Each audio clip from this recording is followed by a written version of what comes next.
महोदय, पंडित आदमी मौका देने के लिए आपको, अध्यक्ष महोदय को और पार्टी को, मेरे पार्टी को बहुत बहुत धन्यवाद। महोदय, राष्ट्रपति जी का अभिभाषण जिसमें हिना गावित जी ने धन्यवाद प्रस्ताव लेके आया, मैं ये प्रस्ताव का समर्थन नहीं कर सकता। क्यों नहीं कर सकता हूं? नारी शक्ति बंधन अधिनियम के बारे में कहा गया, अगर नारी शक्ति को आगे लाना है, अगर महिला को आरक्षण देना है, इसमें डिलिमिटेशन का कोई जरूरत नहीं है। जैसे पंचायत नगर पालिका में रिजर्वेशन है, लॉटरी हुआ, यहां भी लॉटरी हो सकता है। 1 से शुरू कर सकता है, 3 से शुरू कर सकता है। यहां सीट बढ़ने का, सीट टूटने का कोई बात नहीं है। ये लोग नारी शक्ति का सशक्तिकरण नहीं चाहते हैं, इसलिए वो आदमशुमारी तक, जनगणना तक, और बोल रहा है 29 में होगा या नहीं होगा उसका पता नहीं है। नारी शक्ति बंधन बोलते हैं। आप हाथरस के बेटी को इंसाफ कैसे मिलेगा, राष्ट्रपति जी इसका जिक्र नहीं किया। राष्ट्रपति जी भी हेल्पलेस है कि सरकार जो बना के देगा वही बोलेगा। अंकिता भंडारी को कब इंसाफ मिलेगा, इसका जिक्र यह भाषण में नहीं हुआ। कोठुआ के जो आसिफ है उनको कब इंसाफ मिलेगा, इसका जिक्र ये भाषण में नहीं हुआ। हमारे जो कुश्तीगीर है, जो इंसाफ के लिए लड़ रहा है, उसका कब इंसाफ मिलेगा, राष्ट्रपति जी उसका उल्लेख नहीं किया। ट्रिपल तलाक के बारे में कहा गया, मुसलमान महिला को सशक्तिकरण का बात कहा गया, लेकिन बिल्किस बानो का जो रेपिस्ट था, बिल्किस बानो का औलाद को जिन लोगों ने कातिल किया था, उसको कौन सा सरकार रिहा किया था? यही है इज्जत जो लूटते हैं। जब मुसलमान महिला का इज्जत लूटते, वही जो लूटते हैं उसको जब रिहा करते हैं, यह सशक्तिकरण होगा क्या? सभापति महोदय, ये सीए सरकार बोल रहा है, राष्ट्रपति जी का भाषण में भी बता गया, ये सीए जो नागरिकता संशोधन कानून ये लागू होगा। ये कानून कब अच्छा होगा? आसाम के लोग इसका खिलाफ है, देश के लोग खिलाफ है। आसाम के ही जो हमारे बीटीएडी पार्ट, इसमें ये लागू नहीं होगा। हमारे 3 हिल डिस्ट्रिक्ट है, इसमें लागू नहीं होगा।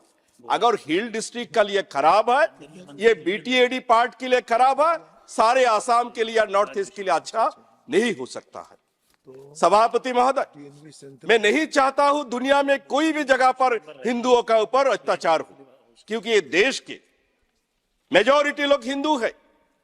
दुनिया के कहीं भी अत्याचार नहीं होना चाहिए, लेकिन हम वो अत्याचार के खिलाफ आवाज उठाते या नहीं उठाते? पाकिस्तानी कुछ जो परसिक्यूटेड होता है उसका नागरिकता देगा, वो दूसरी बात है। लेकिन बांग्लादेश, जिन देश को हम 2 हाथ से सहायता दे रहा हूं, अफगानिस्तान को भी हमने सहायता दिया था, बांग्लादेश को आज भी सहायता दे रहा हूं। अगर बांग्लादेश से भी हिंदू भाग के आएगा, वहां के जो ढाका के, आज आप अयोध्या में रामलला का प्रतिष्ठा किया, अभी जो ढाका शहर में जो ढाकेश्वरी मंदिर है, अगर सारा हिंदू वहां से भाग के आएगा, वहां मंदिर का घंटा कौन बजाएगा? ढाकेश्वरी मंदिर में कौन दीप जलाएगा? हम बांग्लादेश सरकार को कंपेल करना चाहिए, वहां के जो नॉन मुस्लिम माइनॉरिटी है सबको वहां सिक्योरिटी मिले, वो बांग्लादेश सरकार को हम कंपेल करना चाहिए। वहां के हिंदू को यहां लाके नागरिकता देना, ये बुद्धि का काम नहीं है। सभापति महोदय, ये नागरिकता कानून के साथ साथ सरकार ने बोला नॉर्थ ईस्ट में शांति आया। 29 दिसंबर को हमारे एक उग्रवादी संगठन के कुछ लोगों के साथ सरकार ने समझौता कि अच्छा बात है, उग्रवादी संगठन को मेन स्ट्रीम में लाना होगा, लेकिन किसको लाया? जो अरविंद राजखोवा, अनूप चेतिया, जो पीवी नरसिंह राव जी जब प्रधानमंत्री रहे, आसाम में हितेश्वर शइकिया जी जब मुख्यमंत्री रहे, तब भी अरविंद राजखोवा और अनूप चेतिया डिस्कशन के टेबल में आया था। तब का मुख्यमंत्री शइकिया जी ने इन लोगों का सोने का कलम दिया था। जब तक परेश बरुआ डिस्कशन टेबल में नहीं आएगा, जिसके हाथ में बंदूक है, वो जब तक डिस्कशन का टेबल में नहीं आएगा, ये समझौता कितना फ्रूटफुल होगा ये कहना मुश्किल है। हम समझौता का नाम में अशांति नहीं फैलाना चाहिए। भाजपा राष्ट्रवाद की बात कहते हैं, ऐसा राष्ट्रवाद होना चाहिए जो राष्ट्रवाद से राष्ट्र मजबूत होगा। ये जो समझौता हुआ, इस समझौता में कहा गया जो हमारे जो चौर एरिया, जो रिवर आइलैंड है, वहां जब नया चर निकलेगा वो नया चर ऑटोमेटिकली गवर्नमेंट खास लैंड बन जाएगा, जो बिल्कुल सही नहीं है। क्योंकि वहां जो रिवर इरोशन का प्रॉब्लम है, जो कटौती का प्रॉब्लम है, वो प्रॉब्लम से हमारे आर्थिक मुद्दा खराब हो रहा है, लोगों का प्रॉब्लम हो रहा है, हमारे आर्थिक सामाजिक और पॉलिटिकल समस्या हो रहा है। लेकिन रिवर इरोशन कंट्रोल के लिए हम कुछ नहीं कर रहा है। अभी नया चर निकलेगा तो लोगों का जिसके जमीन पर अधिकार है वो अधिकार नहीं रहेगा, ये बिल्कुल ठीक नहीं है। आसाम में जो डिलिमिटेशन हुआ वो डिलिमिटेशन संविधान का स्पिरिट पर नहीं हुआ। संविधान कहते हैं पॉपुलेशन का इक्वल डिस्ट्रीब्यूशन होना चाहिए, इक्वल डिस्ट्रीब्यूशन नहीं हुआ। भाजपा के राजनीति के लिए चुनाव आयोग ऐसा किया, ऐसा कि जिसका जियोग्राफिकल कहीं कहीं इंटीग्रिटी नहीं है, इंटीग्रिटी है भी तो रोड कनेक्शन नहीं है, रिवर से कनेक्टेड है। भाजपा के एजेंडा, हमारे मुख्यमंत्री के एजेंडा जरूर पूरा हुआ, लेकिन लोगों का हित नहीं हुआ।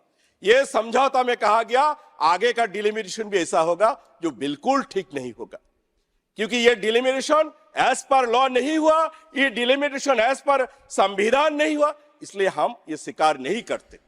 सभापति महोदय, सिर्फ यही नहीं, जो एनआरसी, आसाम के एनआरसी जो सुप्रीम कोर्ट का मॉनिटरिंग में हुआ, जो एनआरसी को सुप्रीम कोर्ट ने फाइनल लिस्ट का जरूर 19 लाख लोगों का नाम नहीं आया, उसका लिए जो मैकेनिज्म वो आगे नहीं किया। अभी सरकार बोल रहा है इसका रिव्यू करेगा। अभी सुप्रीम कोर्ट का, जो सुप्रीम कोर्ट का मॉनिटरिंग में हो, उसके ऊपर अब अमित शाह जी ने यह सदन में भी कहा था जी ये जो एनआरसी ये अच्छा है, बाहर में भी कहा था, लेकिन आज रिव्यू का बात बोल रहा है। ये देखो, क्योंकि सरकार के मंशा ठीक नहीं है। सरकार का जो मकसूदा है, बीजेपी सोचते था ज्यादा मुसलमान का नाम ड्रॉप होगा, नहीं हुआ, इसलिए अभी रिव्यू के बारे में कहते हैं, ये बिल्कुल सही नहीं है। सभापति महोदय, आसाम समझौता के 6 नंबर दफा क्लोज नंबर 6, इनका लिए होम मिनिस्ट्री ने एक कमेटी किया था जस्टिस विप्लव शर्मा के लीडरशिप में। वो कमेटी ने एक रिपोर्ट बनाया था, वो रिपोर्ट अमित शाह जी स्वीकार नहीं किया। होम मिनिस्टर के कोई भी ऑफिसर वो रिपोर्ट को स्वीकार नहीं किया। तब के मुख्यमंत्री ने लिया था, वो रिपोर्ट का अभी हाल क्या है किसी को पता नहीं है।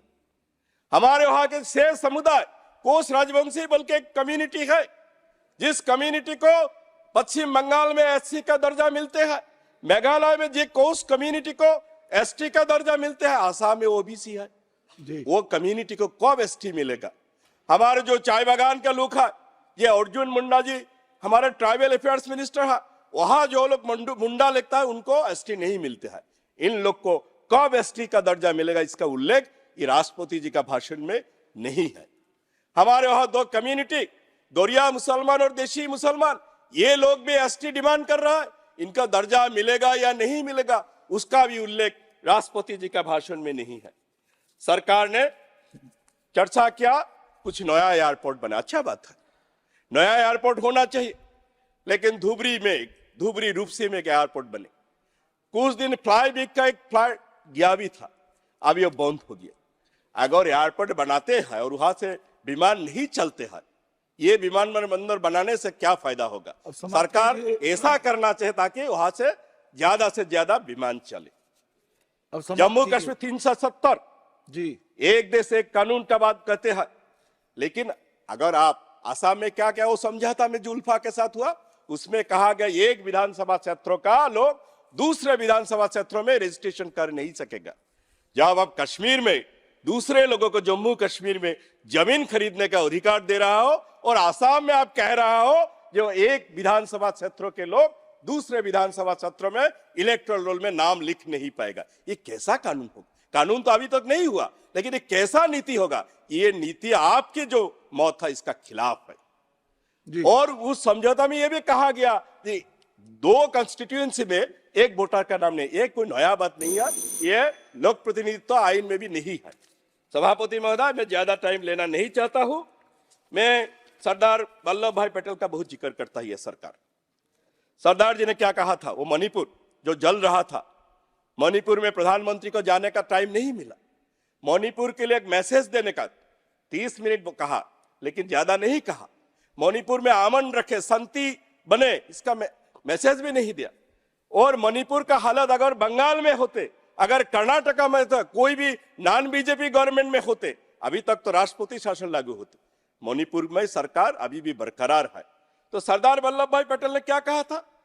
Man power without unity is not strength unless it is harmonised and United properly. Okay, इस शब्द के साथ मैं अपना वाणी को विराम देता हूं। धन्यवाद। धन्यवाद। कुछ और माननीय सदस्य आज बोलना चाहते हैं? 1 घंटा समय और बढ़ा दिया जाए।